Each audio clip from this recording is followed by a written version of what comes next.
السلام عليكم ورحمة الله وبركاته. الحمد لله الحمد لله رب العالمين، والصلاة والسلام على رسوله الأمين وعلى آله وصحبه أجمعين، أما بعد فاتقوا الله يا عباد الله. അള്ളാഹു സുബ്ഹാനഹു വ തആലയുടെ വിധിവിലക്കുകൾ ജീവിതത്തിൻ്റെ രഹസ്യങ്ങളിലും പരസ്യങ്ങളിലും കാത്തു സൂക്ഷിക്കുവാൻ കഠിനമായി പരിശ്രമിക്കണേ എന്ന് സ്വന്തത്തെ മറക്കാതെ നിങ്ങൾ ഓരോരുത്തരെയും ഓർമ്മപ്പെടുത്തുകയാണ്, വസിയ്യത്ത് ചെയ്യുകയാണ്. നാഥൻ അനുഗ്രഹിക്കുമാറാകട്ടെ. അപ്പോൾ കഴിഞ്ഞ ക്ലാസ്സിൽ നമ്മൾ സൂറത്തുൽ ഫീലാണ് വിശദീകരിച്ചത്. ഇനി അതിനുശേഷമുള്ള സൂറത്തു ഖുറൈശ് അതാണ് വിശദീകരിക്കാനുള്ളത്. ആദ്യം പാരായണം ചെയ്യും. أعوذ بالله من الشيطان الرجيم. بسم الله الرحمن الرحيم. لإيلاف قريش إيلافهم رحلة الشتاء والصيف فليعبدوا رب هذا البيت الذي أطعمهم من جوع وآمنهم من خوف. ഒന്നുകൂടി. لإيلاف قريش إيلافهم رحلة الشتاء والصيف فليعبدوا رب هذا البيت الذي أطعمهم من جوع وآمنهم من خوف. ഞാനൊന്ന് പാരായണം ചെയ്താൽ നിങ്ങൾ ശ്രദ്ധിച്ചാൽ മതി. لإيلاف قريش إيلافهم رحلة الشتاء والصيف فليعبدوا رب هذا البيت الذي أطعمهم من جوع وآمنهم من خوف. അപ്പോൾ അവിടെ മൊത്തത്തിൽ പാരായണം ചെയ്യുമ്പോൾ ശ്രദ്ധിക്കേണ്ടത് ഒന്നാമത്തേത് ലിഈലാഫി ഖുറൈശ്. അവിടെ റാ ഉച്ചരിക്കുന്ന സമയത്ത് നമ്മൾ സാധാരണ പറയാറുണ്ട് തഫ്ഹീമോട് കൂടിയിട്ടാണ് എന്ത് ചെയ്യേണ്ടത്, അവിടെ റാ ഉച്ചരിക്കേണ്ടത്. അപ്പോൾ ഖുറൈശ് എന്നല്ല, ഖുറൈശ് വായ നിറച്ച് തഫ്ഹീം ചെയ്തിട്ടാണ് ഉച്ചരിക്കേണ്ടത്. അപ്പോൾ ഖുറൈശ് എന്നാണ്. അതേപോലെ തന്നെ ഖാഫും വായ നിറച്ച് ഉച്ചരിക്കേണ്ട അക്ഷരമാണ്. അപ്പോൾ ഖുറൈശ് എന്നാണ് അവിടെ ഉച്ചരിക്കേണ്ടത്. പിന്നെയുള്ളത് ഈലാഫിഹിം റിഹ്ലതശ്ശിതാഇ വസ്സൈഫ്. അപ്പോൾ അവിടെ സാക്കിനായ മീമിന് ശേഷം വന്നിട്ടുള്ളത് റാ ആണ്. അപ്പോൾ അവിടെ ഈലാഫിഹിം റിഹ്ലതശ്ശിതാഇ, അപ്പോൾ വെളിവാക്കിയിട്ട് എന്ത് ചെയ്യണം, ഉച്ചരിക്കണം എന്നതാണ്. സാക്കിനായ മീമിന് എത്ര നിയമങ്ങളാണ് ഉള്ളത്? സാധാരണ ചോദിക്കാറുണ്ട്. സാക്കിനായ മീമിന് എത്ര നിയമങ്ങളാണ്? സാക്കിനായ മീമിന് അതോർത്താൽ മതി. അതായത് സാക്കിനായ മീമിന് 3 നിയമങ്ങൾ. മീമ് 3 എന്നർത്ഥത്തിൽ ഓർത്താൽ മതി. അപ്പോൾ സാക്കിനായ മീമിന് 3 നിയമങ്ങളാണ് ഉള്ളത്. അപ്പോൾ അതിൽ ഇദ്ഗാം, ഇഖ്ഫാ, ഇൽഹാറാണ്. ഇദ്ഗാം, ഇഖ്ഫാ, ഇൽഹാർ. ഇവിടെ ഇൽഹാറാണ്. ഇവിടെ ഇൽഹാറാണ് നിയമം. അത് സാക്കിനായ മീമിന് ശേഷം മീമുമല്ല ബാഉമല്ല എങ്കിൽ ഇൽഹാറാണ്. മീമാണെങ്കിൽ ഇദ്ഗാം, ബാ ആണെങ്കിൽ ഇഖ്ഫാ. അത് രണ്ടും അല്ലെങ്കിൽ ഇൽഹാർ. അപ്പോൾ ഇവിടെ ഏതായിരിക്കും? ഇവിടെ ഇൽഹാറാണ്. അപ്പോൾ ഇൽഹാർ എന്ന് പറയുമ്പോൾ അതിൽ തന്നെ വ്യക്തമാണ്, എന്ത് ചെയ്യണം, പ്രകടമാക്കിയിട്ട് ഓതണം. ഇപ്പോൾ ഈലാഫിഹിം റിഹ്ലതശ്ശിതാഇ വസ്സൈഫ്. സാക്കിനായ നൂനിന് എത്ര നിയമങ്ങൾ? 4. നൂന് 4 എന്ന അർത്ഥത്തിൽ ഓർത്താൻ എന്തെയും മനസ്സിലെപ്പോഴും ഉണ്ടാവും. അപ്പോൾ ഈലാഫിഹിം റിഹ്ലത്തശ്ശിതാഇ വസ്സൈഫ്. ഇവിടെ സ്വാദ് ഉച്ചരിക്കുമ്പോഴൊക്കെ അങ്ങനെ തന്നെ നമ്മൾ പറഞ്ഞിരുന്നു, അത് ഇസ്തിഅലാൻ്റെ അക്ഷരമാണ്. അപ്പോൾ വസ്സൈഫ് എന്ന രൂപത്തിലാണ് ഉച്ചരിക്കേണ്ടത്. പിന്നെ അതിന് ശേഷമുള്ളത് ഫല്യഅ്ബുദു റബ്ബ ഹാദൽ ബൈത്ത്. റബ്ബ അവിടെ നമ്മൾ പറഞ്ഞ അതേ നിയമമാണ്, ഫല്യഅ്ബുദു റബ്ബ ഹാദൽ ബൈത്ത്. ശേഷം അല്ലദീ അത്അമഹും മിൻ. അവിടെ സാക്കിന മീമിന് ശേഷം എന്താ വന്നിട്ടുള്ളത്? മീമാണ്. അപ്പോൾ അവിടെ നിയമം ഇദ്ഗാമാണ്. അവിടെ നിയമം. അപ്പോൾ ആ അക്ഷരത്തെ മറ്റൊന്നിലേക്ക് കൂട്ടിച്ചേർക്കണം. ഇദ്ഗാമാകുമ്പോൾ രണ്ട് കാര്യങ്ങളാണ് നടക്കുക.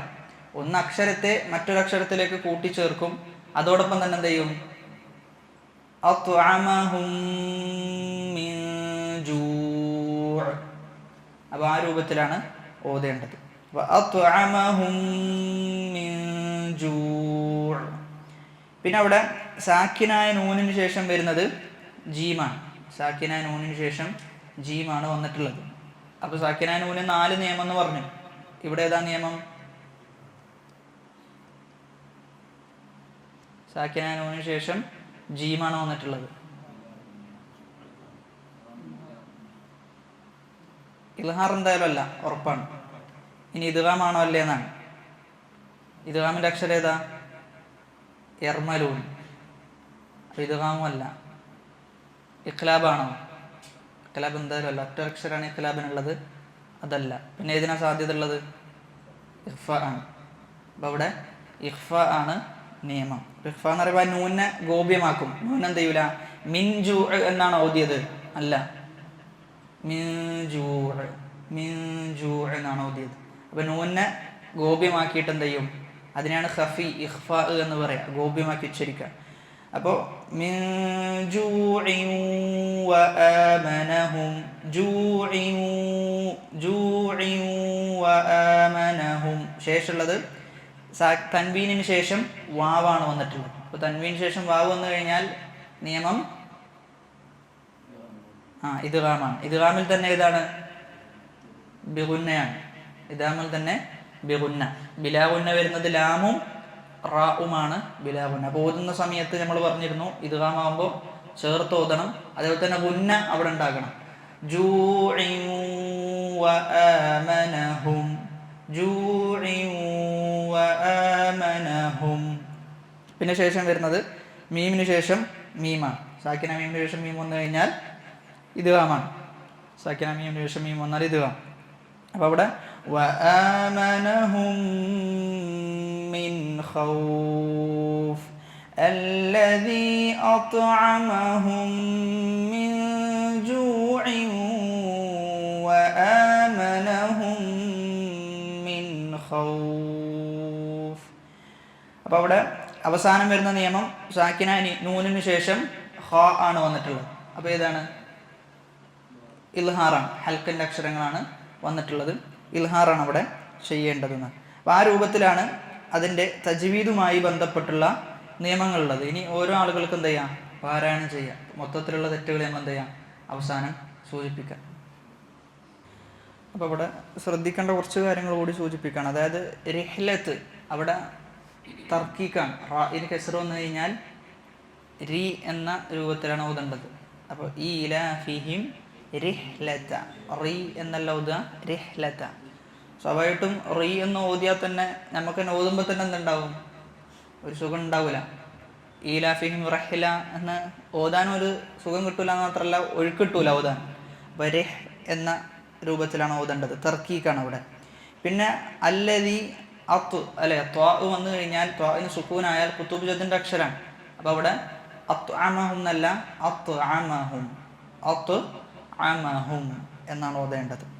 പിന്നെ അവസാനത്തെ ആയത്തിൽ ഒരുപാട് നിയമങ്ങൾ വരുന്നുണ്ട്. ചില ആളുകൾക്ക് കുറച്ചൊരു ടഫായി തോന്നുന്ന പോലെ ഉണ്ട്. അല്ലദീ അത്അമഹും, അല്ലദീ അത്അമഹും മിൻ ജൂഇൻ വആമനഹും മിൻ ഖൗഫ് എന്ന രൂപത്തിലാണ് ഓതേണ്ടത്. അപ്പോൾ അതാണ് ആ സൂറത്ത് പാരായണം ചെയ്യുന്നതുമായി ബന്ധപ്പെട്ട് നമ്മൾ ശ്രദ്ധിക്കേണ്ട കുറച്ച് വിഷയങ്ങൾ. എങ്ങനെ? വഖഫ് പാടില്ല എന്നൊന്നുമില്ല, പക്ഷെ ചേർത്ത് ഓതുന്നതാണ് നല്ലത്. ഇനിയിപ്പോൾ അവിടെ വഖഫ് ചെയ്യണമെന്നുണ്ടെങ്കിൽ തിരിച്ചെടുത്തിട്ട് ഓതിയാൽ മതിയാവും. അപ്പം ഇനി സൂറത്ത് ഖുറൈശ് ആരംഭിക്കാം. അപ്പോൾ ഒന്നാമത്തത് സൂറത്തിൻ്റെ പേരാണ്. സൂറത്ത് ഖുറൈശ് എന്ന പേരിലും ലി ഈലാഫി ഖുറൈശ് എന്ന പേരിൽ എന്ത് ചെയ്തിട്ടുണ്ട്, സൂറത്ത് അറിയപ്പെട്ടിട്ടുണ്ട്. സൂറത്തിൻ്റെ പേരായി പറയപ്പെട്ടിട്ടുള്ളത് സൂറത്ത് ഖുറൈശ് എന്നുമുണ്ട്, ലി ഈലാഫി ഖുറൈശ് ആ ആയത്തുമായി ബന്ധപ്പെടുത്തി ആ പേര് തന്നെ ആ സൂറത്തിന് പറയപ്പെട്ടിട്ടുണ്ട്. രണ്ടാമത്തത് അത് എവിടെയാണ് അവതരിച്ചത് എന്നതാണ്. മക്കയിലാണോ മദീനയിലാണോ? അത് മക്കയിലാണോ മദീനയിലാണോ എന്നതുകൊണ്ടുള്ള വിവക്ഷ എന്താ? ഹിജ്റക്ക് മുമ്പാണെങ്കിൽ മക്കയും ഹിജ്റക്ക് ശേഷമാണെങ്കിൽ മദനിയും എന്ന അർത്ഥത്തിലാണ്. അപ്പോൾ ഈ സൂറത്ത് മക്കിയാണ്. മക്കിയായ സൂറത്തിലാണ് സൂറത്ത് ഖുറൈശ് രേഖപ്പെടുത്തപ്പെട്ടിട്ടുള്ളത് എന്നാണ്. ഇനി ഈ സൂറത്തിൻ്റെ പരമപ്രധാനമായ ലക്ഷ്യം മഖാസിദു ഹാദിഹി സൂറ, അതായത് ഈ സൂറത്ത് കൊണ്ട് ലക്ഷ്യമാക്കപ്പെടുന്നത് അള്ളാഹു മക്കയിലെ നിവാസികൾക്ക് എന്ത് ചെയ്തിട്ടുണ്ട്, അനുഗ്രഹം നൽകിയിട്ടുണ്ട്. അപ്പോൾ അനുഗ്രഹത്തെ എന്ത് ചെയ്യുക, ഓർമ്മപ്പെടുത്തുക. മക്കക്കാർക്ക് അവർക്ക് അള്ളാഹു കനിഞ്ഞരുളിയ അനുഗ്രഹത്തെ ഓർമ്മപ്പെടുത്തുക എന്നതാണ് സൂറത്തിൻ്റെ ലക്ഷ്യം. ഇനി സൂറത്തിൽ പ്രതിപാദിച്ചിരിക്കുന്ന വിഷയം ഒന്നാമത്തേത് ഖുറൈശികൾക്ക് അള്ളാഹു നൽകിയ അനുഗ്രഹം. ഖുറൈശികൾക്ക് അള്ളാഹു നൽകിയ അനുഗ്രഹം, ആ അനുഗ്രഹത്തിൽപ്പെട്ടതാണ് എന്ത്, അവർക്ക് യാത്രാ സൗകര്യം എന്ത് ചെയ്തു, എളുപ്പമാക്കി കൊടുത്തു. ശൈത്യകാലത്തെയും ഉഷ്ണകാലത്തെയും യാത്ര അവർക്ക് അള്ളാഹു അംഗീകരിച്ചു കൊടുത്തു, ക്രമീകരിച്ചു കൊടുത്തു എന്നുള്ളതാണ്. അതാണ് ഒന്നാമത്തെ അള്ളാഹു അവർക്ക് നൽകിയ അനുഗ്രഹം. അപ്പോൾ അത് ഒരു വിഷയമാണ്, സൂറത്തിൽ ചർച്ച ചെയ്യപ്പെടുന്ന വിഷയമാണ്. രണ്ടാമത്തേത് അള്ളാഹുവിന് ഇബാദത്ത് ചെയ്യണം. അള്ളാഹു അനുഗ്രഹം നൽകിക്കഴിഞ്ഞാൽ അതിന് മുഖാബിലായിക്കൊണ്ട് എന്ത് ചെയ്യണം, അള്ളാഹുവിന് ശുക്ർ പ്രകടിപ്പിക്കണം എന്നതാണ്. മൂന്നാമത്തേത് അള്ളാഹു അവർക്ക് നൽകിയ 2 അനുഗ്രഹങ്ങളുണ്ട്. ആ 2 അനുഗ്രഹങ്ങൾ എന്ത് ചെയ്തിട്ടുണ്ട്, ഈ സൂറത്തിൽ എടുത്തു പറഞ്ഞിട്ടുണ്ട്. ഒന്ന്, അവരുടെ വിശപ്പ് എന്ത് ചെയ്തു, അള്ളാഹു മാറ്റി. മറ്റൊന്ന്, അവർക്ക് പേടി എന്ത് ചെയ്തു, അവരുടെ ഹൃദയത്തിൽ നിന്ന് എടുത്തു മാറ്റി. അപ്പം നിർഭയത്വം എന്ത് ചെയ്തു, പേടിക്ക് പകരം അള്ളാഹു അവർക്ക് നൽകി എന്നതാണ് സൂറത്തിൽ പ്രതിപാദിക്കുന്ന വിഷയം. അപ്പം ഇവിടെ നമ്മൾ പറഞ്ഞിരുന്നു, കഴിഞ്ഞ സൂറത്തിൽ ഖുറൈശികളുമായി ബന്ധപ്പെട്ടുള്ള തന്നെയാണ് ചർച്ച. ഖുറൈശികൾക്ക് അള്ളാഹു എന്ത് ചെയ്തു, ആനപ്പടയെ കഅബയെ തകർക്കുന്നതിൽ നിന്ന് തടഞ്ഞു നിർത്തി. അപ്പം ശേഷം വരുന്ന സൂറത്തും ഈ സൂറത്തും തമ്മിൽ എന്തുണ്ട്, ബന്ധമുണ്ട്. ശേഷം വരുന്ന സൂറത്തും ഈ സൂറത്തും തമ്മിൽ ബന്ധമുണ്ട്. മുമ്പത്തെ സൂറത്തിൽ ഖുറൈശികളുമായി ബന്ധപ്പെട്ട് ചെറിയ പ്രതിപാദനം വരുന്നുണ്ട്. അതായത് അസ്ഹാബുൽ ഫീലിനെ കഅബയെ തൊട്ട് തടയുക എന്നത് ഖുറൈശികൾക്കുള്ള മക്കാനത്താണ്. ഒരു നിലക്ക് നോക്കുമ്പോൾ ഖുറൈശികൾക്കുള്ള സ്ഥാനമാണത് അറിയിക്കുന്നത്. അവിടെ നമ്മൾ സൂചിപ്പിച്ചിരുന്നു, അതായത് എന്തുകൊണ്ടാണ് ഈ സൂറത്ത് വേറെ ഒരിടത്തും ആവർത്തിക്കാത്തത്. അതായത് എല്ലാ കഥകളും ഖുർആനിൽ എടുത്തു നോക്കിക്കഴിഞ്ഞാൽ പല ആവർത്തി എന്ത് ചെയ്യുന്നുണ്ട്, ആവർത്തിക്കുന്നുണ്ട്. ഖുർആന്റെ ഖസസുകൾ, കഥകൾ പരിശോധിച്ച് നോക്കിക്കഴിഞ്ഞാൽ ചിലയിടത്ത് ചുരുക്കി പറയും, ചിലയിടത്ത് വേറിട്ട ശൈലിയിലാണ് പറയുക. ഒരേ കഥയാണെങ്കിലും വേറെ സന്ദർഭമാണ് ചിലയിടത്ത് സൂചിപ്പിക്കുക. പക്ഷെ ഈ കഥ ഒറ്റയിടത്ത് മാത്രമേ പറഞ്ഞിട്ടുള്ളൂ, ഈ സൂറത്തിൽ മാത്രമേ പറഞ്ഞിട്ടുള്ളൂ, സൂറത്തുൽ ഫീലിൽ മാത്രം. എന്താണ് അതിനുള്ള കാരണം? നമ്മൾ 3 കാരണങ്ങൾ സൂചിപ്പിച്ചിരുന്നു. ഖുറൈശികൾക്ക് കൂടുതലായിട്ട് ഇമ്പോർട്ടൻസ് ഉണ്ട് എന്നതിനെ അറിയിക്കുന്നു എന്നാണ്. അതായത് അവിടെ നമ്മൾ പറഞ്ഞ കാരണം എന്ന് ചോദിച്ചു കഴിഞ്ഞാൽ, ഈ കഥ ആവർത്തിച്ചു കഴിഞ്ഞാൽ ഖുറൈശികൾക്ക് എന്താ തോന്നുക, ഞങ്ങളാണെന്ത് യഥാർത്ഥ ഹക്കിൻ്റെ ആളുകൾ ഞങ്ങളാണ് എന്നവർക്ക് തോന്നും. അതുകൊണ്ടാണ് എന്ത് ചെയ്തത്, ആ സൂറത്തിൽ മാത്രം ഒതുക്കിയത് എന്നാണ്. മറ്റൊരായത്തിൽ അവർ പറയുന്നുണ്ട്, ഞങ്ങളാണ് കഅബയെ സംരക്ഷിക്കുന്ന ആളുകൾ എന്ന അർത്ഥത്തിൽ അവർ മുഅ്മിനീങ്ങളോട് എന്ത് ചെയ്യുന്നുണ്ട്, അടികൂടുന്നുണ്ട്. ഞങ്ങളാണ് കഅബയെ സംരക്ഷിക്കുന്ന ആളുകൾ, അതുകൊണ്ട് ഞങ്ങളാണ് ഹക്കിൽ എന്നവർ പറയുന്നുണ്ട്. അപ്പോൾ ഈ സൂറത്ത് ആവർത്തിച്ചു കഴിഞ്ഞാൽ സ്വാഭാവികമായിട്ടും അവർ ഹക്കിലാണ് എന്നൊരു തോന്നൽ അവർക്ക് ഉണ്ടാകും. അപ്പോൾ അതില്ലാതിരിക്കാൻ വേണ്ടിയിട്ടാണ് എന്ത് ചെയ്തത്, ആ സൂറത്തിൽ മാത്രം ആ കഥ ഒതുക്കിയത് എന്നാണ്. അപ്പോൾ അവർക്ക് നൽകിയ അടുത്തൊരു അനുഗ്രഹത്തെക്കുറിച്ചാണ് പറയുന്നത്, ലി ഈലാഫി ഖുറൈശ്. ലി ഈലാഫി ഖുറൈശ്. അപ്പം ഈലാഫ് എന്ന് പറഞ്ഞു കഴിഞ്ഞാൽ 2 അർത്ഥത്തിൽ എന്ത് ചെയ്തിട്ടുണ്ട്, ഈലാഫ് എന്നത് 2 അർത്ഥത്തിൽ വന്നിട്ടുണ്ട്.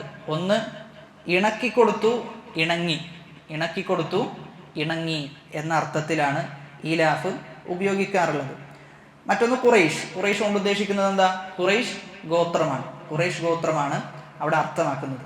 അപ്പം ലി ഈലാഫി ഖുറൈശ്, ഖുറൈശികൾക്ക് ഇണക്കമുണ്ടാക്കി കൊടുത്തതിനാൽ ഖുറൈശികൾക്ക് ഇണക്കമുണ്ടാക്കി കൊടുത്തതിനാൽ, അതല്ലെങ്കിൽ ഖുറൈശികൾ ഇണങ്ങിയതിനാൽ. അപ്പൊ അവിടെ ആ ആയത്തിന് അർത്ഥം പറയുന്നിടത്ത് ആ ലാമിന് എന്തർത്ഥമാണോ നൽകുന്നത് അതിനനുസരിച്ചിട്ട് എന്ത് ചെയ്യും, അർത്ഥം മാറും എന്നതാണ്. ലീലാഫി ഖുറൈഷ്, ഖുറൈശികൾക്ക് ഇണക്കം ഉണ്ടാക്കി കൊടുത്തതിനാൽ എന്നാണ്. അപ്പൊ നമ്മൾ സാധാരണ അറബിയിലുള്ളൊരു നിയമമാണ്, അതായത് ഒരു ജാർ മജ്റൂർ വന്നു കഴിഞ്ഞാൽ, ജാർ മജ്റൂർ എന്ന് പറയുമ്പോൾ റജുലുൻ അർറജുലു ഒരു പുരുഷൻ, ഫിൽ ബൈത്തി അവനെവിടെയുള്ളത്, ഫിൽ ബൈത്ത് വീട്ടിലാണ് ഉള്ളത്. അപ്പോൾ പുരുഷൻ വീട്ടിലുണ്ട് അല്ലെ, അങ്ങനെയാണ് നമ്മൾ അതിന് അർത്ഥം പറയാം. അപ്പൊ അവിടെ ഫിൽ ബൈത്ത് വീട്ടിൽ എന്നത്, ഫി എന്നത് ജറിന്റെ അക്ഷരമാണ്, ശേഷമുള്ളതിന് എന്ത് കൊടുക്കും, കെസ്ർ കൊടുക്കും. അപ്പൊ അതിന് ശേഷമുള്ള ഫീക്ക് ശേഷമുള്ളതിനെയാണ് മജ്റൂർ എന്ന് നിയമത്തിൽ പറയാം. അപ്പൊ അങ്ങനെ വന്നു കഴിഞ്ഞാൽ എന്തെങ്കിലും മറ്റൊരു കാര്യത്തോട് അതിന് ബന്ധം ഉണ്ടാവും. ജാറും മജ്റൂറും വന്നു കഴിഞ്ഞാൽ മറ്റുള്ള ഒന്നിനോട് അതിന് ബന്ധം ഉണ്ടാവും. അതിനാണ് തഅല്ലുഖ് എന്ന് അറബി ഭാഷയിൽ പറയാം. അപ്പോൾ വീട്ടിൽ എന്ന് പറഞ്ഞു കഴിഞ്ഞാൽ വീട്ടിൽ എന്ത് എന്ന ചോദ്യമുണ്ട്. അർറജുലു ഫിൽ ബൈത്തി വീട്ടിലെന്ത്, അവൻ വീട്ടിലാണെന്ത് ഉള്ളത്, വീട്ടിലാണ് അവൻ താമസിക്കുന്നത്. അപ്പൊ എന്ന അർത്ഥമുണ്ട്. അപ്പൊ അതേപോലെ ഇവിടെ എന്തുണ്ട്, ലീലാഫി ഖുറൈഷ്, ഖുറൈശികളെ ഇണക്കിക്കൊടുത്തതിനാൽ എന്ത് എന്നതുണ്ട്. അപ്പൊ പണ്ഡിതന്മാർ പറയുന്നത് ഈലാഫി ഖുറൈഷ്, ഖുറൈശികളെ ഇണക്കിക്കൊടുത്തതിനാൽ അവരെന്ത് ചെയ്യണം, ഫല്യഅ്ബുദു റബ്ബ ഹാദൽ ബൈത്ത്, ഈ വീട്ടിന് എന്ത് ചെയ്യണം, ഈ വീടിന്റെ റബ്ബിനെ അവർ ആരാധിച്ചു കൊള്ളട്ടെ എന്ന അർത്ഥമാണ് സൂചിപ്പിച്ചിട്ടുള്ളത്. അതാണ് ആ ആയത്തുമായി ബന്ധപ്പെട്ടുള്ള ഒന്നാമത്തെ അർത്ഥം. ഇനി രണ്ടാമത്തെ അർത്ഥം എന്നുള്ളത് മുമ്പ് പറഞ്ഞ സൂറത്തുമായി ബന്ധപ്പെടുത്തിയിട്ടാണ്. അതായത് ആനപ്പടയെ അല്ലാഹു നശിപ്പിച്ചല്ലോ, ആനപ്പടയെ നശിപ്പിച്ചു. അപ്പൊ ആനപ്പടയെ നശിപ്പിച്ചു എന്നത് എന്താണ്, ലീലാഫി ഖുറൈഷ്, ആനപ്പടയെ നശിപ്പിച്ചതോടുകൂടി ഖുറൈശികൾ എന്ത് ചെയ്തു, ഇണങ്ങി, ഖുറൈശികളിൽ ഒരു ഇണക്കമുണ്ടായി. അപ്പൊ അതാണ് ലീലാഫി ഖുറൈഷ് എന്നതാണ്.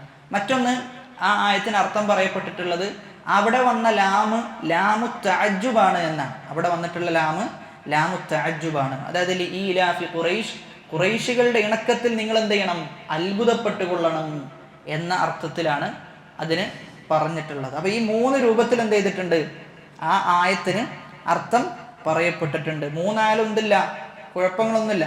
3 അർത്ഥത്തിന്, ആശയത്തിന് വ്യത്യാസങ്ങൾ സംഭവിക്കുന്നില്ല എന്നതാണ്. അപ്പൊ ആ ആയത്തിന്റെ തുടക്കം തന്നെ ഏതൊരു മനസ്സിനെയും ആ ആയത്തിലേക്ക് കേന്ദ്രീകരിക്കുന്ന രൂപത്തിലാണ് തുടക്കം, ഖുറൈശികളെ ഇണക്കിക്കൊടുത്തതിനാൽ. അപ്പൊ സ്വാഭാവികമായിട്ടും മനസ്സ് എന്തിലേക്കാണ് ഇണക്കിയത്, എന്താണ് ആ ഇണക്കം എന്നതിലേക്ക് മനസ്സെന്തെയും ആഗ്രഹിക്കും. അപ്പൊ അതാണ് സ്റ്റാർട്ടിങ് തന്നെ നല്ല ഒരു പ്രയോഗത്തിലൂടെയാണ് ആ സൂറത്ത് ആരംഭിച്ചിട്ടുള്ളത്. ലീലാഫി ഖുറൈഷ്, ഖുറൈശികളെ ഇണക്കിക്കൊടുത്തതിനാൽ, അതല്ലെങ്കിൽ ഖുറൈശികൾ ഇണങ്ങിയതിനാൽ. ഇനി ഖുറൈശികളുമായി ബന്ധപ്പെട്ട് നമ്മൾ അറിഞ്ഞിരിക്കേണ്ട ചില കാര്യങ്ങളുണ്ട്. ഇപ്പൊ ഖുറൈശികൾ ആരുടെ മക്കളാണ് എന്നതാണ് ഒന്നാമത്തേത്. ഖുറൈശികൾ ആരുടെ മക്കളാണ്? ഖുറൈശികൾ അന്നളർ ഇബ്നു കിനാന എന്ന് പറയുന്ന ആളുടെ പരമ്പരയിൽ വരുന്ന ആളുകളാണ് ആര്? ഖുറൈശികൾ എന്നറിയപ്പെടുന്നത്.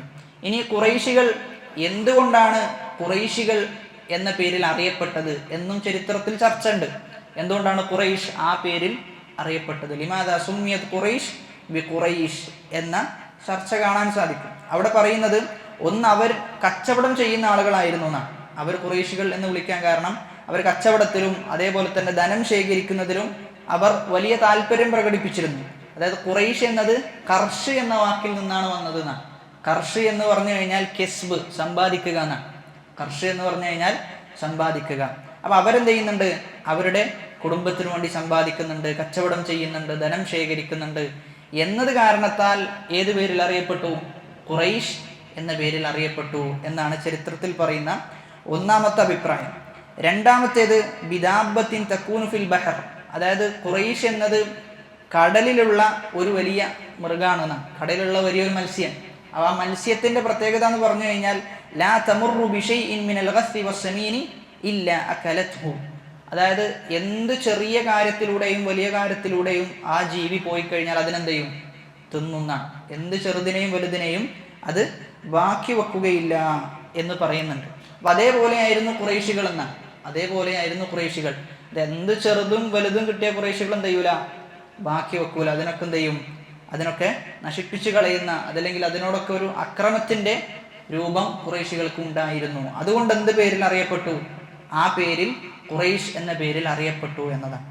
മൂന്നാമത്തെ അഭിപ്രായം എന്നത് ഇഖ്തിറാഷ് എന്നതിൽ നിന്നാണ് ഖുറൈശ് വന്നത് എന്നാണ്. ഇഖ്തിറാഷ് എന്നതിൽ നിന്ന് ഖുറൈശ് വന്നു. ഇഖ്തിറാഷ് എന്ന് പറഞ്ഞു കഴിഞ്ഞാൽ പരസ്പരം അങ്ങോട്ടും ഇങ്ങോട്ടും എന്ത് ചെയ്യുക, യുദ്ധം ചെയ്യുക എന്നതിനാണ് എന്തെന്ന് പറയുക, ഇഖ്തിറാഷ് എന്ന് പറയുക. അപ്പൊ ആ അർത്ഥത്തിലാണ് ഖുറൈശ് എന്ന പേര് അവർക്ക് വന്നത് എന്നാണ്. അപ്പൊ ചരിത്രം പരിശോധിക്കുമ്പോൾ പല രൂപത്തിൽ എന്ത് ചെയ്യുന്നുണ്ട്, അഭിപ്രായം വന്നിട്ടുണ്ട് എന്തുകൊണ്ടാണ് ഖുറൈശികൾ ഖുറൈശ് എന്ന പേരിൽ അറിയപ്പെട്ടത് എന്നത്. പിന്നെ ഖുറൈശികളെ ചരിത്രകാരന്മാർ രണ്ടാക്കി വിഭജിക്കുന്നുണ്ട്. രണ്ട് രൂപത്തിലാണ് ആരുള്ളത്, ഖുറൈശികൾ ഉള്ളത് എന്നാണ്. ഒന്ന് ഖുറൈശുൽ ബിതാഹും മറ്റൊന്ന് ഖുറൈശുൽ ലവാഹിർ. ഖുറൈശുൽ ബിതാഹും ഖുറൈശുൽ ലവാഹിറും. ഈ ഖുറൈശുൽ ബിതാഹ് ആണ് എന്ത് ചെയ്തത്, മക്കയുടെ അടുത്ത്, അതായത് മക്കയുടെ അടുത്ത് എന്ന് പറയുമ്പോൾ കഅബയുടെ ചുറ്റും താമസിച്ചിരുന്ന ആളുകളാണ് ആര്, ഖുറൈശുൽ ബിതാഹ്. ഖുറൈശുൽ ലവാഹിർ എന്ന് പറയുമ്പോൾ മക്കയുടെ ദൂരസ്ഥലങ്ങളിലായി താമസിക്കുന്ന ആളുകളായിരുന്നു എന്നാണ്. അപ്പൊ അതാണ് ഖുറൈശികളെ കുറിച്ച് വളരെ ചുരുങ്ങിയിട്ട് നമ്മൾ അറിഞ്ഞിരിക്കേണ്ട കാര്യങ്ങൾ. അപ്പൊ ലഇലാഫി ഖുറൈശ്, ഖുറൈശികളെ ഇണക്കിയതിനാൽ, ഖുറൈശികളെ ഇണക്കിയതിനാൽ. എന്നിട്ട് അള്ളാഹു പറയാണ് ഇലാഫിഹിം റിഹ്ലതശ്ശിതാഇ വസ്സൈഫ്. അപ്പൊ അവരെ ഇണക്കിയല്ലോ, ആ ഇണക്കത്തെ കുറിച്ച് പറയാണ് ഈലാഫിഹിം. അപ്പൊ ആ ഇണക്കം എന്താണ്? ആ ഇണക്കം റിഹ്ലതശ്ശിതാഇ വസ്സൈഫ്, ശൈത്യകാലത്തെയും ഊഷ്ണകാലത്തെയും യാത്രയാണെന്ത് അവരെ ഇണക്കി എന്നതുകൊണ്ട് ഉദ്ദേശിക്കുന്നത്. അതായത് ആ യാത്ര അല്ലാഹ് എന്ത് ചെയ്തു, അവർക്ക് സൗകര്യപ്പെടുത്തി കൊടുത്തു. അവർ കച്ചവടത്തിന്റെ പേരിലാണ് എന്ത് ചെയ്യുന്നത്, യാത്ര ചെയ്യുന്നത്. യാത്ര എന്നുള്ളത് ശരിക്കും പറഞ്ഞാൽ എന്താണ്, ഒരു സുഖകരമായ കാര്യമാണോ? അല്ല, യാത്ര ബുദ്ധിമുട്ടുള്ളതാണ്.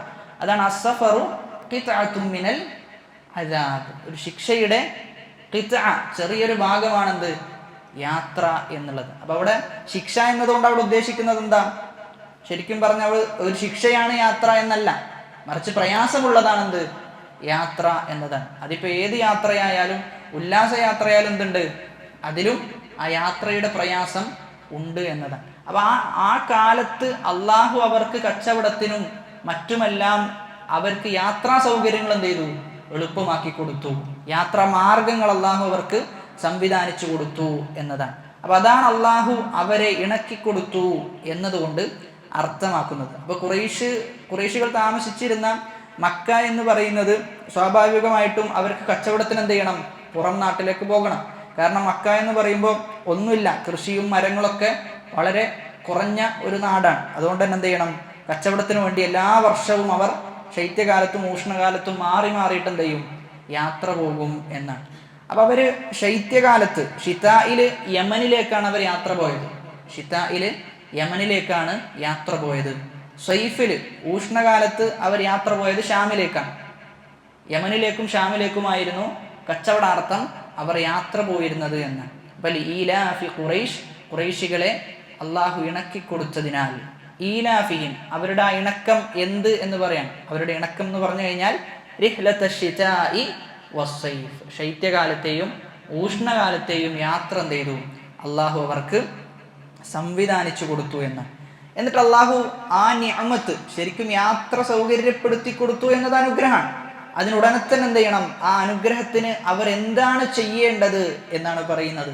ഫല്യഅ്ബുദൂ റബ്ബ ഹാദൽ ബൈത്ത്, ഫല്യഅ്ബുദൂ, അവർ ആരാധിച്ചു കൊള്ളട്ടെ. എന്തിനെ, ആരെയാണ് അവർ ആരാധിക്കേണ്ടത്? റബ്ബ ഹാദൽ ബൈത്ത്, ഈ വീടിന്റെ റബ്ബിനെ അവർ ആരാധിച്ചു കൊള്ളട്ടെ. അപ്പൊ അള്ളാഹു അവർക്കത് സംവിധാനിച്ചു കൊടുത്തു. എന്നിട്ട് അള്ളാഹു പറയാൻ, ഇതൊക്കെ നിങ്ങൾക്ക് സംവിധാനിച്ചിട്ടും നിങ്ങൾ എന്ത് ചെയ്യുന്നില്ല, അള്ളാഹിനെ മാത്രം ആരാധിക്കണില്ല, മറിച്ച് വേറെ ആരാധ്യന്മാരെയാണ് നിങ്ങൾ റബ്ബായി സ്വീകരിക്കുന്നത്. അതുകൊണ്ട് ഫല്യഅ്ബുദൂ, അവർ ആരാധിച്ചു കൊള്ളട്ടെ റബ്ബ ഹാദൽ ബൈത്ത്. അവരെ ഏറ്റവും കൂടുതൽ ഖുറൈശികളും വളരെ പ്രാധാന്യത്തോടു കൂടി കണ്ടിരുന്ന ഭവനമാണെന്ത്, കഅബ എന്നത്. കഅബ എന്നത് അതീവ പ്രാധാന്യത്തോടു കൂടി അവർ കണ്ടിരുന്നു. അതുകൊണ്ടാണ് ആ രൂപത്തിൽ എന്ത് ചെയ്ത് റബ്ബ ഹാദൽ ബൈത്ത് എന്ന് തന്നെ എടുത്തു പറഞ്ഞത് എന്നാണ്. അപ്പൊ അവിടെ അള്ളാഹു പല രൂപത്തിൽ എന്ത് ചെയ്യുന്നുണ്ട്, പറയാറുണ്ട്. ഇപ്പൊ ഈ ആയത്തിൽ പറഞ്ഞത് എങ്ങനെയാന്ന് ചോദിച്ചു കഴിഞ്ഞാൽ, റബ്ബിനെന്ത് ചെയ്തു, ബൈത്തിലേക്ക് ചേർത്തു, റബ്ബ ഹാദൽ ബൈത്ത്. ചില സമയത്ത് ആ ബൈത്തിന് എന്ത് ചെയ്യാറുണ്ട്, അള്ളാഹുവിലേക്ക് ചേർക്കാറുണ്ട്. ത്വഹിർ ബൈതിയ, എൻ്റെ വീടിനെ നീ എന്ത് ചെയ്യണം? ത്വഹിർ, അതിനെ ശുദ്ധീകരിക്കണം എന്ന് പറയുന്നുണ്ട്. അപ്പൊ അവിടെ അള്ളാഹു പ്രയോഗിച്ചത് ബൈത്തിയാണ്, എൻ്റെ വീട് എന്ന അർത്ഥത്തിലാണ്. എന്നാൽ ഇവിടെയുള്ള പ്രയോഗം റബ്ബിന് എന്ത് ചെയ്തതാണ്? ആ ബൈത്തിലേക്ക് ചേർക്കുകയാണ് ചെയ്തിട്ടുള്ളത് എന്നാണ്. സൂറത്തു നംലിലെ 91-ാമത്തെ വചനത്തിലും എന്തുണ്ട്? സമാനമായ ആയത്ത് നമുക്ക് കാണാൻ പറ്റും. ഇന്നമാ ഉമിർതു അൻ അഅ്ബുദ റബ്ബ ഹാദിഹിൽ ബൽദ അല്ലതി ഹറമഹാ വലഹു കുല്ലു ഷൈ. ഇന്നമാ ഉമിർതു, ഞാൻ കൽപ്പിക്കപ്പെട്ടിട്ടുണ്ട്, അൻ അഅ്ബുദ റബ്ബ ഹാദിഹിൽ ബൽദ, ഈ നാടിന്റെ റബ്ബിനെ ആരാധിക്കുവാൻ. എന്നിട്ട് പറയാൻ വലഹു കുല്ലു ഷൈ, ഈ നാട് മാത്രല്ല റബ്ബിനുള്ളത്, മറിച്ചോ എല്ലാം റബ്ബിനുള്ളതാണ്. വ ഉമിർതു അൻ അകൂന മിനൽ മുസ്ലിമീൻ, മുസ്ലിമീങ്ങളുടെ കൂട്ടത്തിലാകുവാനും എന്നോട് എന്ത് ചെയ്തിട്ടുണ്ട്? കൽപ്പിക്കപ്പെട്ടിട്ടുണ്ട് എന്നാണ് പറയുന്നത്. അപ്പൊ അവിടെ ഫലിയഅ്ബുദു റബ്ബ ഹാദൽ ബൈത്ത്, ഈ വീടിന്റെ റബ്ബിനെ അവർ ആരാധിച്ചു കൊള്ളട്ടെ എന്നാണ്. അപ്പൊ റബ്ബ് എന്ന പദം റുബൂബിയത്തിനെയാണ് അറിയിക്കുന്നത്. റബ്ബ് എന്ന പദം റുബൂബിയത്തിനാണ് അറിയിക്കുന്നത്.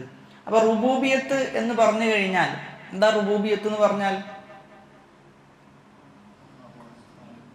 അള്ളാഹുവിൻ്റെ പ്രവൃത്തിയിലുള്ള ഏകത്വമാണ്. എല്ലാം സൃഷ്ടിച്ചതാരാ? അള്ളാഹു. ഭൂമിയിൽ നടക്കുന്ന എന്തൊക്കെ ഉണ്ടോ അതൊക്കെ ആരാണ് സംവിധാനിക്കുന്നതും നിയന്ത്രിക്കുന്നതും ഖദറാക്കുന്നതൊക്കെ ആരാ? ഒക്കെ അള്ളാഹുവാണ്. അപ്പൊ അള്ളാഹുവിൻ്റെ അഫ്ആലിൽ അള്ളാഹു ഏകനാണ് എന്ന് വിശ്വസിക്കുന്ന വിശ്വാസത്തെയാണ് തൗഹീദു അർ-റുബൂബിയ്യ എന്ന് പറയും. അപ്പൊ അള്ളാഹുൽ വിശ്വസിക്കണം എന്ന് നമ്മൾ പറയാറുണ്ട്. അള്ളാഹുൽ വിശ്വസിക്കണം എന്നത് 4 കാര്യത്തെയാണ് ഉൾക്കൊള്ളുന്നത്. അള്ളാഹു വിശ്വസിക്കണം എന്ന് പറഞ്ഞു കഴിഞ്ഞാൽ 4 കാര്യത്തിൽ എന്ത് ചെയ്യണം? അവൻ വിശ്വസിക്കണം. ഒന്നാമത്തേത് വുജൂദിയത്ത്, അള്ളാഹു ഉണ്ട് എന്നെന്ത് ചെയ്യണം? വിശ്വസിക്കണം. രണ്ടാമത്തേത് റുബൂബിയത്താണ്, അള്ളാഹുവിൻ്റെ അഫ്ആലുകളിൽ അവൻ ഏകനാണ്. എവിടുന്ന് വിളിച്ചാലും എങ്ങനെ വിളിച്ചാലും കേൾക്കാൻ പറ്റുന്നത് ആര് മാത്രമാണ്? അള്ളാഹ് മാത്രമാണ്. അപ്പൊ അത് അള്ളാഹുവിൻ്റെ റുബൂബിയത്താണ്. എവിടുന്ന് വിളിച്ചാലും കേൾക്കാൻ പറ്റും എന്ന കഴിവ് അള്ളാഹുവിൻ്റെ റുബൂബിയത്തുമായി ബന്ധപ്പെട്ടതാണ്. ഇനി ഉലൂഹിയത്തുമായി ബന്ധപ്പെട്ടുള്ള തൗഹീദ് എന്ന് പറഞ്ഞു കഴിഞ്ഞാൽ അത് നമ്മൾ അങ്ങോട്ട് കൊടുക്കേണ്ടതാണ്. അപ്പൊ ഇബാദത്തുകൾ ആർക്ക് മാത്രമേ സമർപ്പിക്കാൻ പാടുള്ളൂ? അള്ളാഹുവിന് മാത്രമേ നൽകാൻ പാടുള്ളൂ. അതുകൊണ്ടാണ് തൗഹീദുൽ ഉലൂഹിയത്തിന് മറ്റൊരു പേരെന്താ? തൗഹീദുൽ ഇബാദ, ഉബൂദിയത്ത്. ഉബൂദിയത്ത് എന്ന് പറഞ്ഞാൽ ആരാധന. തൗഹീദുൽ ഇബാദ എന്ന പേരിലും എന്ത് ചെയ്തിട്ടുണ്ട്? തൗഹീദുൽ ഉലൂഹിയത്തിന് മറ്റൊരു പേരായി പറയുന്നുണ്ട്. കാരണം ഇബാദത്ത് നൽകലാണ്. ഇബാദത്ത് നൽകുന്നതിൽ എന്ത് ചെയ്യണം? ഏകനാക്കണം എന്നതാണ്. ഏറ്റവും അവസാനത്തതാണെന്ത്? അള്ളാഹുൽ വിശ്വസിക്കണം എന്ന് പറയുമ്പോൾ ഏറ്റവും അവസാനത്തത് തൗഹീദുൽ അസ്മാഇ വസ്സിഫാത്ത്, നാമഗുണ വിശേഷണങ്ങളിൽ അള്ളാഹു എന്ത് ചെയ്യണം? ഏകനാക്കണം എന്നാണ്. അപ്പൊ നാമഗുണ വിശേഷണങ്ങളിൽ അള്ളാഹുവിനെ ഏകനാക്കണം എന്ന് പറയുമ്പോൾ സമീഅ് എന്നത് അള്ളാഹുവിൻ്റെ മാത്രം പ്രത്യേകതയാണ്, അത് അള്ളാഹുവിന് മാത്രമുള്ളതാണ്. ബസീർ എന്ന് പറയുമ്പോൾ എല്ലാം കാണുവാനുള്ള കഴിവ് അള്ളാഹ്ക്ക് മാത്രമുള്ളതാണ്. എത്ര ഇരുട്ടുള്ളതാണെങ്കിലും എന്ത് ചെയ്യും? അള്ളാഹു അത് കാണും എന്നാണ്. ഇനി എത്ര നിഗൂഢതയിലുള്ളതാണെങ്കിലും അള്ളാഹു അത് വളരെ വ്യക്തമായി കൃത്യമായി അള്ളാഹു ദർശിക്കും എന്നത് തന്നെയാണ്. അപ്പൊ അതാണ് അള്ളാഹുവിൽ വിശ്വസിക്കണം എന്നതിൻ്റെ വിവക്ഷയായിട്ട് നമ്മൾ മനസ്സിലാക്കേണ്ടത്. ഇവിടെ റുബൂബിയത്ത്, ഒരാളുടെ റുബൂബിയത്ത് കൃത്യമാണ് എങ്കിൽ ഓൻ്റെ എന്തും കൃത്യമാവും, ഉലൂഹിയത്തും കൃത്യമാകും എന്നതാണ്. റുബൂബിയത്ത് കൃത്യമാണെങ്കിൽ ഉലൂഹിയത്ത് കൃത്യമാകും. അപ്പൊ മക്കയിലെ മുശ്രിക്കുകൾക്ക് എവിടെ പഴച്ചിട്ടുണ്ട്? ഉലൂഹിയത്തിൽ പഴച്ചല്ലോ, അല്ലാത്തവരെ ആരാധിച്ചു. അപ്പൊ സ്വാഭാവികമായിട്ട് എന്തിൽ പിഴവുണ്ടാകണം? റുബൂബിയത്തിലും പിഴവുണ്ടാകണം. കാരണം ഒരാൾ റുബൂബിയത്തിൽ പൂർണ്ണമായി വിശ്വസിച്ചു കഴിഞ്ഞാൽ എല്ലാം കേൾക്കുന്നവൻ റബ്ബ്, എല്ലാം നിയന്ത്രിക്കുന്നവൻ റബ്ബ്, പ്രാർത്ഥനക്ക് ഉത്തരം നൽകുന്നവൻ റബ്ബ് എന്നിങ്ങനെ ഒരാൾ വിശ്വസിച്ചു കഴിഞ്ഞാൽ സ്വാഭാവികമായിട്ട് ഓൻ ആരോടെ തേടുള്ളൂ? അള്ളാഹുവിനോട് തേടുള്ളൂ. പക്ഷെ മക്കയിലെ മുശ്രിക്കുകൾക്ക് എന്തുണ്ട്? റുബൂബിയത്തിലും ചില പിഴവുകളുണ്ട്. റുബൂബിയത്തിൽ അവർ പൂർണ്ണാർത്ഥത്തിൽ മുസ്ലിമീങ്ങൾ വിശ്വസിച്ചതുപോലെ വിശ്വസിച്ചിട്ടുണ്ടോ? ഇല്ല. അതാണ് നമ്മൾ എപ്പോഴും പറയാറുള്ളത്, മക്കയിലെ മുശ്രിക്കുകൾക്ക് അള്ളാഹു റബ്ബാണ് എന്ന വിശ്വാസം ഉണ്ടായിരുന്നു എന്ന് നമ്മൾ പറയാറുണ്ട്. അപ്പൊ അവിടൊക്കെ നമ്മളോട് ഉദ്ദേശം എന്തേ ഉള്ളൂ? ബിൽ ജുംല, മൊത്തത്തിൽ എന്ത് ചെയ്തിട്ടുണ്ട്? അവർ വിശ്വസിച്ചിട്ടുണ്ട്. അല്ലാതെ എല്ലാ തഫാസീലും എല്ലാ വിശദാംശങ്ങളിലേക്കും പോയി കഴിഞ്ഞാൽ എന്ത് ചെയ്തിട്ടില്ല? അവർ വിശ്വസിച്ചിട്ടില്ല. കാരണം വിശ്വസിച്ചാൽ എന്ത് ചെയ്യണം? ഉലൂഹിയത്തിലും അവർ അള്ളാഹുവിന് മാത്രം ഇബാദത്ത് നൽകണം. അപ്പൊ ഉലൂഹിയത്തിൽ ശിർക്ക് ചെയ്യുന്ന ആരൊക്കെ ഉണ്ടോ അവർക്കൊക്കെ എന്തിലും പിഴവ് സംഭവിച്ചിട്ടുണ്ട്? റുബൂബിയത്തിലും പിഴവ് സംഭവിച്ചിട്ടുണ്ട് എന്നതാണ്. അത് ഖാഇദയാണ്, അടിസ്ഥാനമായി പറയുന്ന വിഷയമാണ്. അതായത് ഉലൂഹിയത്തിലെ തൗഹീദ്, റുബൂബിയത്തിലുള്ള പിഴവ് എന്നത്, ഉലൂഹിയത്തിലുള്ള പിഴവ് എന്നത് റുബൂബിയത്തിന്റെ പിഴവിനെയാണ് അറിയിക്കുന്നത്, ലാസിമാക്കുന്നത് എന്ന് പണ്ഡിതന്മാർ വളരെ വ്യക്തമായി പറയുന്നുണ്ട്. സമസ്തക്കാരുടെ വിഷയം എടുത്തു നോക്കിക്കഴിഞ്ഞാൽ നമ്മൾ പലപ്പോഴും പറയാറുണ്ട്, അവർ ഇനി പ്രാർത്ഥിക്കണം എന്ന് തന്നെ ഇല്ല, പ്രാർത്ഥിക്കണം എന്ന് തന്നെ ഇല്ല. കാരണം അവരുടെ റുബൂബിയത്തിൽ എന്തുണ്ട്? പിഴവുണ്ട്. ഇപ്പോൾ ഒരാൾ പറയാണ്, അതായത് ഇങ്ങനെ പ്രാർത്ഥിച്ചു കഴിഞ്ഞാൽ എന്താ അതിൻ്റെ ഹുക്കുമോ എന്ന് ചോദിച്ചു കഴിഞ്ഞാൽ നമ്മൾ പറയും, സമസ്തക്കാരെ സംബന്ധിച്ചിടത്തോളം പ്രാർത്ഥിക്കണം എന്ന് തന്നെ ഇല്ല. അവരുടെ വിശ്വാസം എന്താ? എവിടുന്ന് വിളിച്ചാലും എന്ത് ചെയ്യും? വലിയ കേൾക്കും, അറിയും, ഉത്തരം നൽകും എന്ന്. അപ്പൊ ആ വിശ്വാസം തന്നെ പ്രശ്നമാണ്. ഇനി അവർ വിളിച്ചു തേടണം എന്നില്ല, മറിച്ച് ആ വിശ്വാസം തന്നെ പ്രശ്നമാണ്. ഇനി വിളിച്ചു തേടിയാലോ ഉലൂഹിയത്തിൽ എന്ത് ചെയ്തു? ഷിർക്ക് വന്നു. സ്വാഭാവികമായിട്ടും അസ്മാഉ സിഫാത്തിലും ഷിർക്ക് വരും. അപ്പൊ അങ്ങനെ നോക്കിക്കഴിഞ്ഞാൽ മൊത്തത്തിൽ എന്തുണ്ട്? ഷിർക്കുമായി നല്ല ബന്ധം ഇവർ പുലർത്തി പോകുന്നുണ്ട് എന്നതാണ്. അതുകൊണ്ടാണ് ഇവിടെ അവർ ആ വീടിന്റെ റബ്ബിനെ ആരാധിച്ചു കൊള്ളട്ടെ, അവർ അംഗീകരിക്കുന്നുണ്ട് റബ്ബാണ് എന്ന്, എന്നിട്ടും എന്ത് ചെയ്തു? അതെടുത്തു പറയാനുള്ള കാരണം പൂർണ്ണ അർത്ഥത്തിൽ അവരെന്ത് ചെയ്യണം? അള്ളാഹു ആണ് റബ്ബ് എന്നത് അംഗീകരിക്കണം. എന്നിട്ട് അള്ളാഹുവിന് മാത്രം ആരാധനകൾ അർപ്പിക്കണം എന്നാണ് പറയുന്നത്. എന്നിട്ട് അല്ലദീ അത്അമഹും, അല്ലദീ, ആ റബ്ബ് എങ്ങനെയുള്ളവനാണ്? യാതൊരുവനാണ് ആ റബ്ബ്. അത്അമഹും, അവരെ ഭക്ഷിപ്പിച്ചു. അല്ലെ, നമുക്കൊരാൾ ഭക്ഷണം തന്നു കഴിഞ്ഞാൽ അദ്ദേഹത്തിന് നമ്മൾ പ്രാർത്ഥിക്കണം. നമുക്കൊരാൾ ഭക്ഷണം ഒഴുകി കഴിഞ്ഞാൽ നമ്മൾ അദ്ദേഹത്തിന് പ്രാർത്ഥിക്കുന്ന പ്രാർത്ഥനയിൽപ്പെട്ടതാണ് എന്ത്? അത്ഇം മൻ അത്അമന, റബ്ബേ നീ ഭക്ഷിപ്പിക്കണേ. ആർക്ക്? നമുക്ക് ഭക്ഷണം തന്നത് ആരാണ് അവൻക്ക് നീ ഭക്ഷിപ്പിക്കണേ എന്നാണ്. അപ്പൊ അല്ലദീ, യാതൊരുവൻ, അത്അമഹും, അവരെന്ത് ചെയ്തു? ഭക്ഷിപ്പിച്ചു എന്നാണ്. അവരെ ഭക്ഷിപ്പിച്ചു.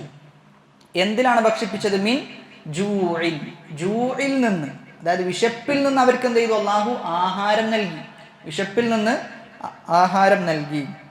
വആമനഹും മിൻ ഖൗഫ്, വആമനഹും മിൻ ഖൗഫ്. അപ്പോൾ വആമനഹും, അവർക്ക് എന്ത് ചെയ്തു? സമാധാനം നൽകി. എന്തിൽ നിന്ന്? മിൻ ഖൗഫ്, ഭയത്തിൽ നിന്ന് അവർക്ക് സമാധാനവും നൽകി എന്നാണ്. അപ്പൊ രണ്ട് അനുഗ്രഹങ്ങളാണ്. രണ്ട് അനുഗ്രഹങ്ങൾ എന്ത് ചെയ്തു? അള്ളാഹു എടുത്തു പറഞ്ഞു. ഒന്ന്, അവർക്ക് അവരുടെ വിശപ്പ് മാറ്റി. രണ്ടാമത്തേത്, പേടിയിൽ നിന്ന് അവർക്ക് എന്ത് ചെയ്തു? ഭയത്തിൽ നിന്ന് അവർക്ക് നിർഭയത്വം നൽകി എന്നതാണ്. അപ്പൊ അവിടെ അള്ളാഹുവിൻ്റെ നിഅമത്തുകളെ ഒരാൾ നിഷേധിച്ചു കഴിഞ്ഞാൽ ഈ രണ്ട് അനുഗ്രഹങ്ങൾ എന്ത് ചെയ്യും? എടുത്തു മാറ്റപ്പെടുമെന്നാണ്. സൂറത്തുൻ നഹ്ലിലെ 112, 113 ആയത്തിൽ അള്ളാഹു പറയുന്നുണ്ട്, വളറബല്ലാഹു മസലൻ ഖർയതൻ കാനത് ആമിനതൻ മുത്മഇന്ന.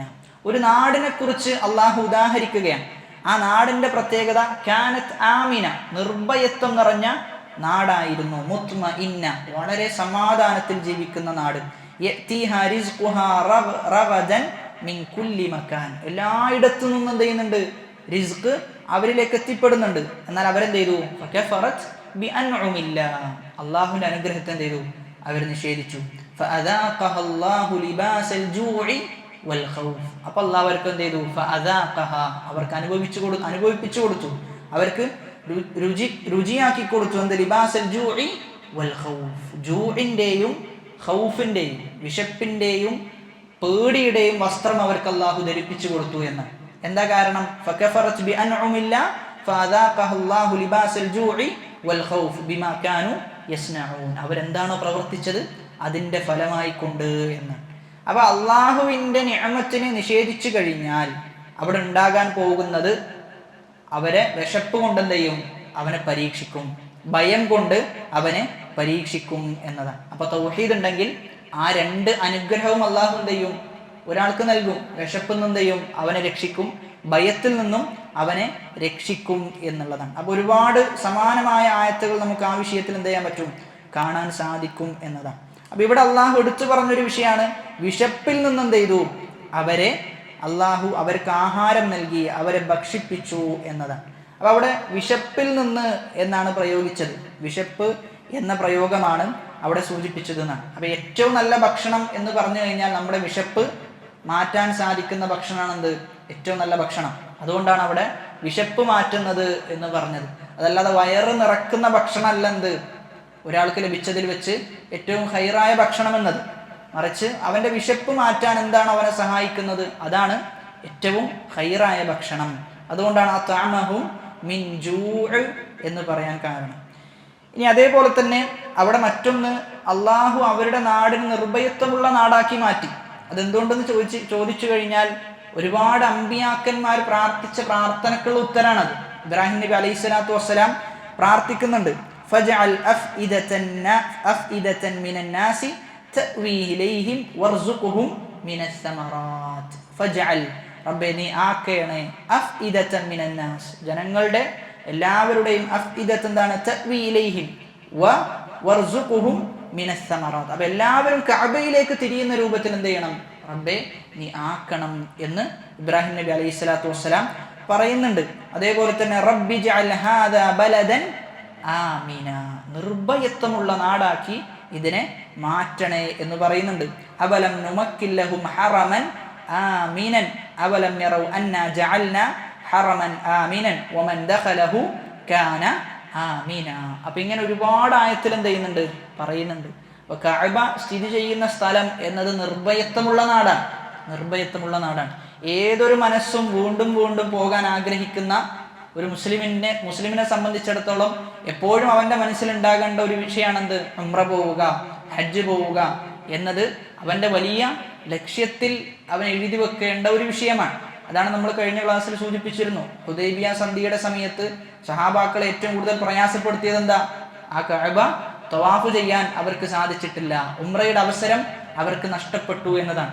അതാണ് റസൂലുള്ളാഹി സ്വല്ലല്ലാഹു അലൈഹി വസല്ലം പറയുന്നത്, നിങ്ങൾ എന്ത് ചെയ്യണം, ഒരു പ്രാവശ്യം ഉംറ ചെയ്തു കഴിഞ്ഞാൽ പിന്നെ നിങ്ങൾ എന്ത് ചെയ്യണം, ഉംറ ചെയ്യണം, നിങ്ങൾ പിന്നെയും ഉംറ ചെയ്യണം എന്നിങ്ങനെ പ്രോത്സാഹിപ്പിക്കുന്നുണ്ട്. അപ്പൊ ആ വീടുമായി ഒരു മുസ്ലിമിന് അങ്ങേയറ്റത്തെ ബന്ധം ഉണ്ടാകണം. അത് ഇടക്കിടക്ക് പോയി കാണാൻ സാധിക്കുന്ന ആളുകൾ, പോകാൻ സാധിക്കുന്ന ആളുകൾ എന്ത് ചെയ്യണം, ഇടക്കിടക്ക് പോകണം, അവൻ്റെ ഈമാൻ പുതുക്കണം എന്നത് ഒരു മുസ്ലിമിനെ സംബന്ധിച്ചിടത്തോളം ഒരു വികാരമാണ്. കഅബ എന്ന് പറഞ്ഞു കഴിഞ്ഞാൽ ഒരിക്കലും അത് നമുക്ക് എന്ത് ചെയ്യാൻ പറ്റൂല, നമ്മുടെ ഇബാദത്തിലും നമ്മുടെ ഈമാനിലും അതുണ്ടാക്കുന്ന മാറ്റം എത്രയെന്ന് നമുക്ക് വിവരിക്കാൻ സാധിക്കുകയില്ല എന്നതാണ്. അപ്പൊ ആദ്യമായി അത് കാണുന്ന ഒരാളെ സംബന്ധിച്ചിടത്തോളം വളരെ വലിയ അനുഭൂതിയാണ് എന്ത് ചെയ്യുന്നത്, അത് ഒരു മനസ്സിന് പകരുന്നത് എന്ന്. അപ്പൊ നമ്മെ സംബന്ധിച്ചിടത്തോളം അവിടെ എത്തിപ്പെടുക, അവിടെ എത്തിപ്പെടാനുള്ള മാർഗങ്ങൾ സ്വീകരിക്കുക എന്നുള്ളതൊക്കെ നമ്മുടെ മനസ്സിൽ എപ്പോഴും തളം കെട്ടി നിൽക്കേണ്ട ഒരു വിഷയമാണ് എന്നതാണ്. അപ്പൊ അത് നമ്മുടെ മനസ്സിൽ എപ്പോഴും ഉണ്ടാകണം. അല്ലദീ അത്അമഹും മിൻ ജൂഇൻ വആമനഹും മിൻ ഖൗഫ് എന്നതാണ്. അപ്പൊ അവിടെ രണ്ട് കാര്യങ്ങളാണ് നമ്മൾ മനസ്സിലാക്കേണ്ടത്. റിസ്ക്കും അതേപോലെ തന്നെ നിർഭയത്വവും അള്ളാഹു ദുനിയാവിൽ ഒരു മനുഷ്യന് നൽകുന്ന ഏറ്റവും വലിയ അനുഗ്രഹമാണ് എന്നാണ്. റിസ്ക്കും ഉണ്ട്, താമസിക്കാൻ ഒരിടവുമുണ്ട് എങ്കിൽ അത് വലിയ അനുഗ്രഹത്തിലാണ് ഉൾപ്പെടുക. കാരണം റിസ്ക്കിന് വേണ്ടി പ്രയാസപ്പെടുന്ന ഒരുപാട് ആളുകളുണ്ട്. ഒരു ദിവസത്തെ സാലറി അത് കൃത്യമായി കിട്ടാത്ത ആളുകളുണ്ട്. എന്നാൽ അതേ സമയത്ത് ഒന്നും പണിയെടുക്കാൻ പറ്റാത്ത ആളുകൾ, എന്നാൽ കൃത്യമായി പണിയില്ലാത്ത ആളുകൾ ഒക്കെ ഉണ്ട്. അപ്പൊ റിസ്ക് നമുക്ക് കൃത്യമായി കിട്ടുക എന്നുള്ളത് വലിയ വിഷയമാണ്. അത് ചെറിയൊരു വിഷയമല്ല, മറിച്ച് വലിയ ഒരു വിഷയമാണ് എന്നതാണ്. ചില ആളുകളെ സംബന്ധിച്ചിടത്തോളം ഒരു ദിവസം തള്ളി നീക്കുക എന്ന് പറയുന്നത് വളരെ പ്രയാസമാണ്. അവരെ സംബന്ധിച്ചിടത്തോളം അവർക്കത് ആലോചിക്കാൻ കൂടി പറ്റാത്ത ഒരുപാട് ആളുകൾ നമ്മുടെ കൂട്ടത്തിലുണ്ട് എന്നതാണ്. അതേ സന്ദർഭത്തിൽ താമസിക്കാൻ ഒരിടം എന്നതും വലിയ അനുഗ്രഹമാണ്.